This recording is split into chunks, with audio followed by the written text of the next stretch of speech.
Bonjour à chacune et à chacun. Notre entretien aujourd'hui va porter sur un thème important. Dieu désire briser la malédiction sur notre vie. Dieu désire toujours briser la malédiction sur notre vie. Nous nous rendons compte que notre société aujourd'hui est vraiment polluée. Et beaucoup d'hommes et de femmes dans notre génération vivent des situations qu'ils n'ont pas choisies. Des choses qui sont venues avant eux. Et ils subissent aujourd'hui la situation et ils n'arrivent pas à s'en sortir. Beaucoup de chrétiens vont à l'église régulièrement et essaient de tout leur cœur de vivre leur vie selon Dieu, comme ils le peuvent. Cependant, malgré tous leurs efforts, rien ne semble aller. Tous les efforts qu'ils font, rien n'aboutit. Peu importe combien ils ont essayé, ou bien combien de conseils ils ont reçus, ils n'arrivent pas à s'en sortir. Certains chrétiens ne comprennent même pas pourquoi leurs enfants, pourtant ils vont à l'église, pourquoi leurs enfants se dressent contre eux, se retournent contre Dieu et vont sur le chemin de la destruction. D'autres chrétiens acceptent le Seigneur avec joie. Ils avancent avec le Seigneur. À un moment donné, ils se rendent compte que comme si leurs pieds étaient tenus par un filet et ils n'arrivent plus à avancer. Ils font tout leur possible et leur vie chrétienne devient une vie lamentable, difficile à avancer. Ils n'arrivent plus à lire la Bible avec joie. Et prier devient une situation, un exercice tellement difficile pour eux. D'autres encore, ils vont lutter toute leur vie, un coup en haut, un coup en bas, menant une vie chrétienne très difficile et parfois même ils perdent la joie de vivre, la joie de servir leur Dieu. Il y a des chrétiens qui se battent année après année avec toutes sortes de maladies, d'accidents, de catastrophes dans leur vie. Ils n'arrivent pas à s'en sortir. D'autres familles tourmentées, non seulement par la maladie mentale, le suicide, l'alcoolisme, les maladies physiques, le divorce, l'inceste, tant de questions qui laissent bien souvent des gens perplexes, des gens sincères qui veulent avancer avec Dieu. Pourquoi ce cycle de malheur, ce cycle de destruction? Voilà le sujet que nous allons partager maintenant et en vous disant, Dieu veut toujours briser la malédiction sur notre vie.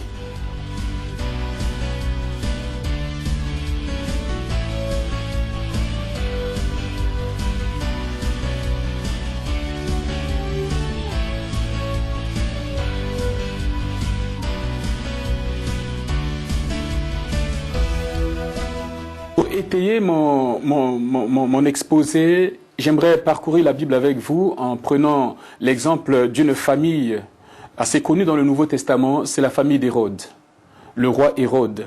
Comment Dieu va s'y prendre pour essayer de détruire cette malédiction qui reposait sur cette famille? Qui est Hérode le Grand? Hérode le Grand, qui est-il? D'où vient-il?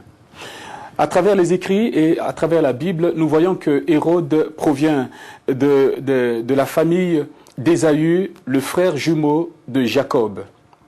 Ésaü, il a grandi et il nous a dit dans la Bible que Ésaü était d'une génération maudite. Parce que Ésaü va à un moment donné dans sa vie mépriser le droit d'aînesse. C'était le privilège spirituel que tout aîné dans la famille juive, dans la famille hébreu, pouvait avoir. Malheureusement, nous allons voir que Ésaü, sera tellement attaché, beaucoup plus attaché aux choses de la terre, aux choses périssables, de telle manière que Ésaü va chercher la réussite temporelle, la réussite matérielle, et il va mépriser les choses de l'esprit, les choses spirituelles. Il nous a dit dans Hébreu que Ésaü a essayé de rattraper lorsqu'il s'est vu usurpé, volé par son frère du droit qu'il avait. Ésaü va essayer par les larmes, par les pleurs à convaincre son père, mais la Bible nous dit que c'était déjà trop tard. Et Hérode va être un descendant de cette génération maudite. Et là, la malédiction qui repose sur Ésaü, l'ancêtre, va descendre sur ses enfants. Malheureusement, des générations sont passées, cette malédiction n'a jamais été brisée, la malédiction a demeuré. Et nous allons voir que dans l'histoire d'Israël, entre les descendants les descendants d'Ésaü et les descendants d'Israël, il y a eu toujours conflit entre les deux. Il se trouve que Hérode, le Grand, il est mi-juif, mi-idumien, c'est-à-dire descendant d'Ésaü et de Jacob en même temps. Donc dans sa nature, combattait ces deux natures-là qui étaient en lui, une dualité que Hérode ne pouvait lui-même résoudre. Dans la vie de tout enfant de Dieu, la Bible nous dit, nous avons la nouvelle nature en Jésus-Christ et l'ancienne nature. Galates nous dit que les deux natures cohabitent en nous et combattent continuellement afin que nous ne sachions pas ce que nous voulons. L'Esprit de Dieu nous tire d'un côté pour nous emmener vers Jésus-Christ et également l'ancienne nature nous tire vers les choses de la terre, comme si Israël et Jacob habitaient en chacun de nous.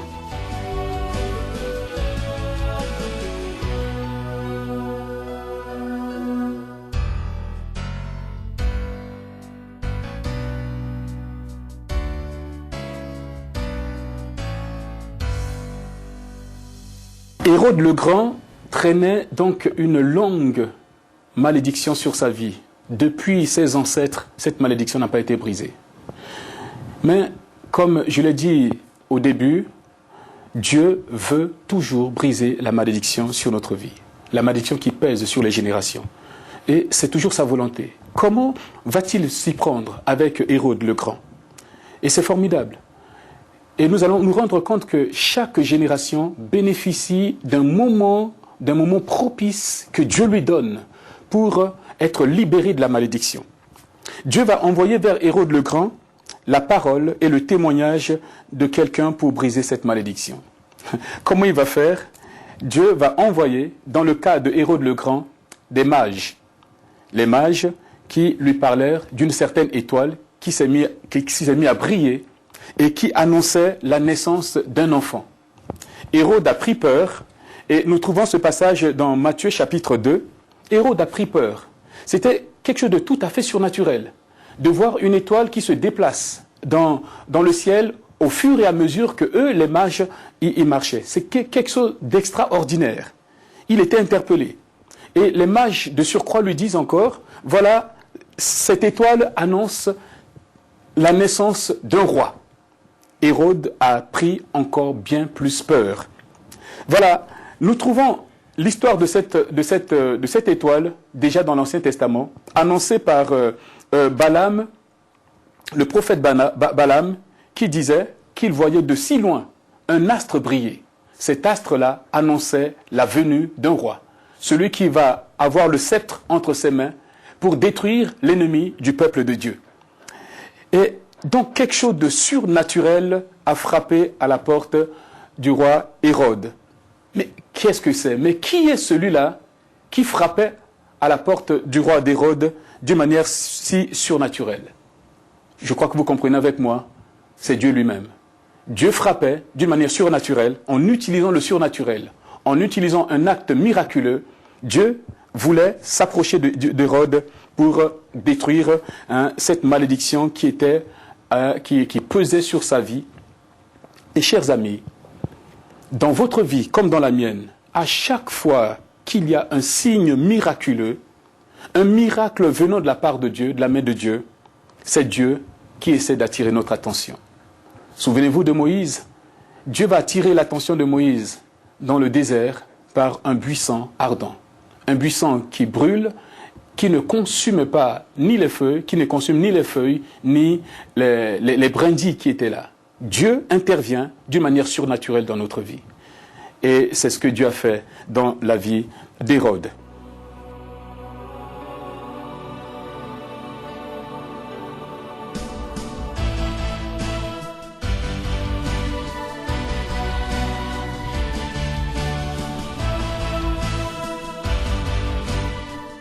Hérode va faire donc une recherche pour voir si effectivement, dans les Écritures, par les prophètes, un enfant allait naître dans son royaume et qui serait un roi. Effectivement, la recherche a été faite et la parole est venue vers lui en lui disant effectivement, à Bethléem devait naître un roi. La parole l'a éclairé et la parole nous éclaire pour nous emmener à la repentance.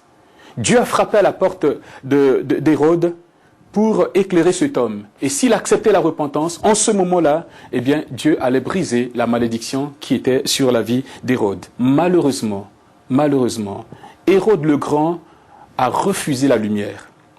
Il avait là l'occasion de briser cette malédiction sur sa vie, cette malédiction ancestrale qui pesait de longues années, de longues générations sur sa famille. Il a rejeté. Bien plus, Hérode va s'engouffrer encore dans le péché, davantage dans la violence, comme ses ancêtres l'ont fait. Il va s'engouffrer par le massacre de tous les bébés mâles dans son royaume. Hérode les détruit. Hérode va laisser passer sa chance. Et pire, il va détruire. Il va détruire donc tout cela. Si vous vous souvenez, Ésaü, son ancêtre, avait prémédité la mort de Jacob une fois que leur père serait mort. Ce qui avait été préméditation, simple intention de la part d'Ésaü, devint maintenant une pratique qui s'est répétée à plusieurs reprises au fil des années dans la lignée d'Ésaü, des odieux meurtres. Et là, aujourd'hui, nous voyons Hérode le Grand, au lieu de se repentir et vivre la bénédiction et la délivrance, va s'enfoncer dans le massacre. Et, chers amis, voilà une chance de passer, une génération qui vient de rater sa chance pour la bénédiction. Mais Dieu ne s'arrête pas là. Un fils d'Hérode, alors que Hérode, lui, est déjà mort, un de ses fils va prendre le pouvoir en la personne d'Hérode Antipas. Et nous trouvons son histoire également dans la suite, dans la vie, dans la Bible. Hérode Antipas, eh bien, il prend la place de son père. Il nous a dit dans la Bible que un jour, Hérode Antipas, eh bien, va commettre un adultère. Il va se marier avec la femme de son frère Philippe. Or, en ce moment-là, il se passe quelque chose. Un homme avait été suscité par Dieu. Il s'appelle Jean-Baptiste. Jean-Baptiste va dénoncer la vie de cet homme, son péché. Jean-Baptiste, dans Marc chapitre 6, Jean-Baptiste va dénoncer le péché de cet homme-là. Chers amis, je reviens encore sur mon idée. Peu importe la faiblesse que nous pouvons avoir, peu importe la gravité du péché, peu importe même le poids de la malédiction, s'il y a repentance, le sang de Jésus-Christ a le pouvoir de briser la malédiction sur notre vie.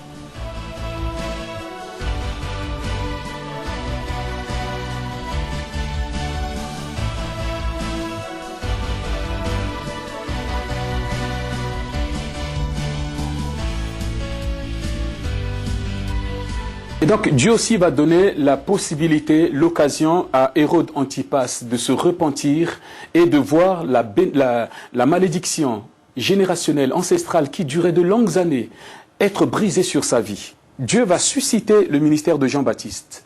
Et Jean-Baptiste a confronté Hérode par son péché. Malheureusement, Hérodias, la femme adultère, va piquer une crise de colère contre lui.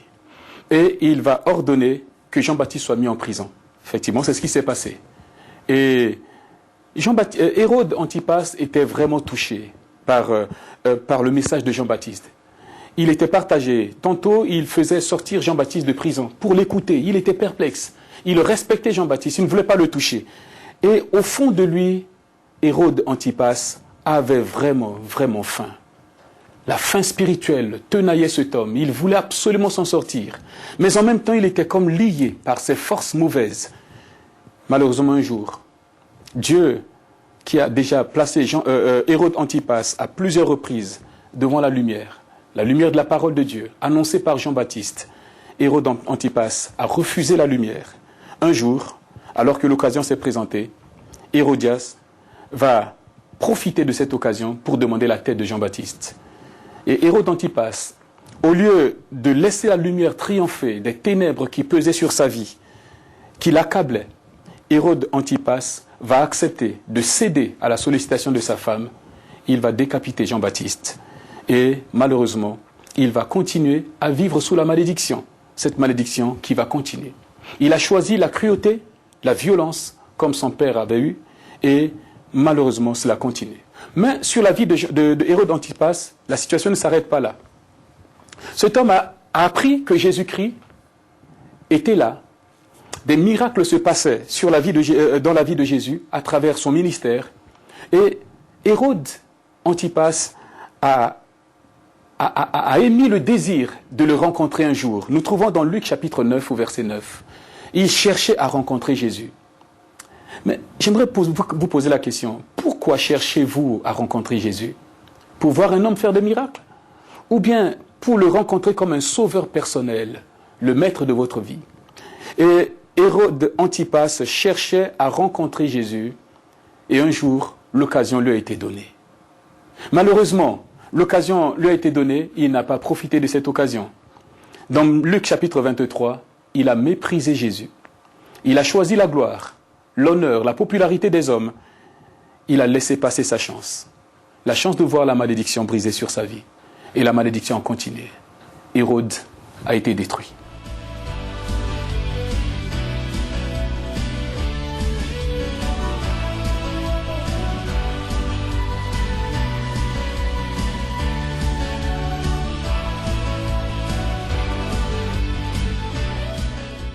L'histoire de cette famille ne s'arrête pas là. Parce que Dieu veut toujours briser la malédiction sur notre vie. Qui que nous soyons, nous ne connaissons pas totalement l'histoire de nos ancêtres en détail. Nous ne savons pas ce qu'a été leur vie. Mais aujourd'hui, nous pouvons décider de commencer une vie nouvelle. Une vie de bénédiction, une vie de grâce. Et faire profiter de cette vie, faire profiter cette bénédiction à nos enfants, à nos descendants après nous. Donc l'histoire ne s'arrête pas à Hérode Antipas. Nous voyons Hérode Agrippa Ier qui arrive. Nous trouvons son histoire dans Actes chapitre 12, du verset 1 au verset 5. Un autre Hérode arrive et le même scénario se répète. Il cherchait à accroître sa popularité auprès des Juifs et en versant du sang comme ses ancêtres l'ont fait. La tête de Jean-Baptiste a été décapitée et là maintenant, c'est un des apôtres de Jésus, Jacques, qui a été également décapité, mis à mort par Hérode. Et cela a plu à tous les Juifs. Et quand il a vu cela, eh bien, il a mis Pierre en prison. Comment Dieu va s'y prendre pour s'approcher de cet homme et de lui donner l'occasion, pour lui donner l'occasion de se repentir et de voir la malédiction brisée sur sa vie? Dieu va utiliser encore le surnaturel. Dieu va envoyer dans la prison un ange pour faire sortir miraculeusement Pierre de la prison. Chaque fois, chers amis, que quelque chose de surnaturel, de miraculeux se passe, c'est que Dieu essaie d'intervenir dans la vie des hommes. Dieu essaie d'une manière ou d'une autre. Et le cas a été donné encore, la possibilité a été donnée à Hérode Agrippa. Mais au lieu de se repentir, Hérode Agrippa va saisir les hommes qui gardaient Pierre et il va les exécuter. Il va les mettre à mort. Il a refusé la lumière, il s'est cramponné à la violence et à la cruauté, comme son père, comme son grand-père. Et malheureusement, Hérode Agrippa n'a pas pu laisser Dieu, n'a pas su laisser Dieu arrêter la malédiction. Et la malédiction a continué à régner sur cette famille. Et Dieu continue encore à insister. Et c'est l'histoire de notre vie. Dieu peut encore aujourd'hui continuer à insister dans votre vie, après plusieurs occasions qu'il vous donne, pour chercher à briser la malédiction ancestrale qui peut reposer sur votre vie.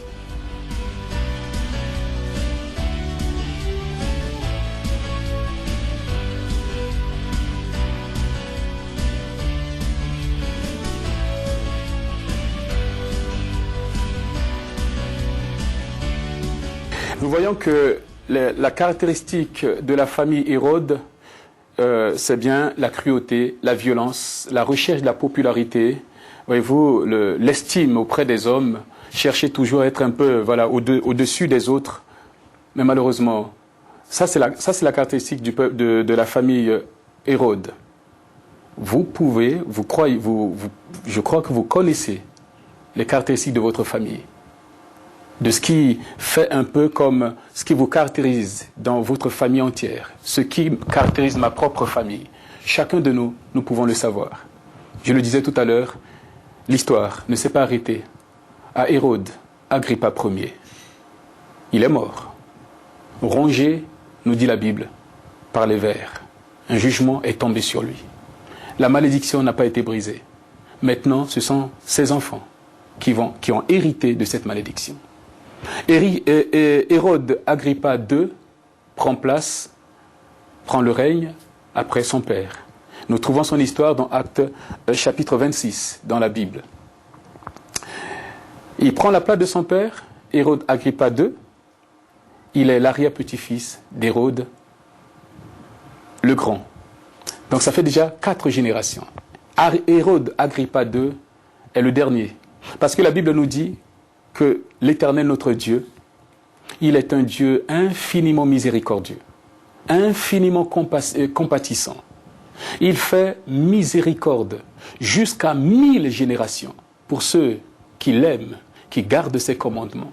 C'est-à-dire que si vous et moi, nous aimons Dieu, eh bien, nos générations, les générations qui viennent après nous, bénéficient de notre foi, de la bénédiction, de la protection que nous avons de Dieu. Mais il est aussi écrit que Dieu, il punit l'iniquité des pères sur les enfants des enfants, jusqu'à 4 générations. Dieu va donner une possibilité à Agrippa II, aussi pour s'en sortir. Pour s'en sortir. Qu'est-ce que Dieu va faire? Dieu va lui envoyer l'un de ses illustres guerriers, c'est l'apôtre Paul. Paul était en prison. Et le gouverneur Festus a voulu que Hérode Agrippa II écoute Paul en prison. Il était perplexe. Et Paul voulait absolument le convaincre. Paul voulait le toucher, lui personnellement. Paul lui dit, mais Hérode, je sais que tu crois. Je sais que tu crois. Et Hérode de dire à Paul, mais tu seras vraiment persuadé, tu vas me convaincre que je suis chrétien. Pour un peu, tu croiras que je suis chrétien. Et Paul lui dit, mais pas seulement pour un peu, mais je prie que tu puisses réellement naître de nouveau, connaître ce Jésus-Christ, que ta vie change. Et malheureusement, chers amis, Hérode Agrippa II va perdre sa chance.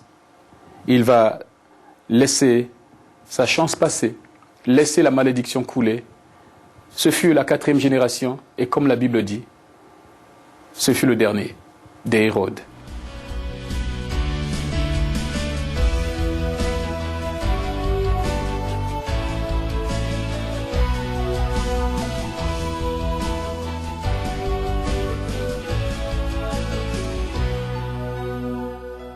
L'histoire nous dit que Agrippa II a perdu sa position et il a dû s'exiler. Et honteux, et il est mort loin de son pays. Ce fut la fin des Hérodes.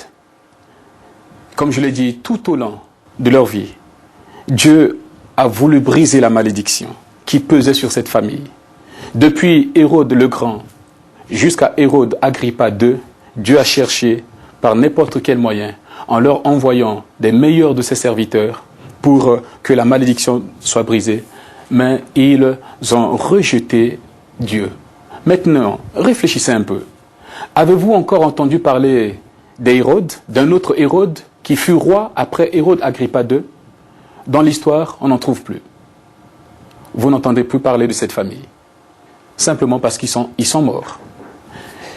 Ils n'ont pas su laisser Dieu briser la malédiction. Et la malédiction a détruit complètement leur famille. Le diable veut faire la même chose avec nos descendants, avec chacun de nous. Mais le Seigneur nous donne le moyen d'arrêter la malédiction et de remplacer la malédiction par la bénédiction. Si vous croyez à ce que je suis en train de vous dire, la malédiction est à votre porte, la bénédiction, elle aussi, elle est là. Et Dieu voudrait briser la malédiction et vous donner la possibilité de vivre la vie pour laquelle il vous a créé. À vous de choisir entre la bénédiction et la malédiction. Mais le cœur de Dieu voudrait briser la malédiction sur votre vie. Que Dieu vous bénisse.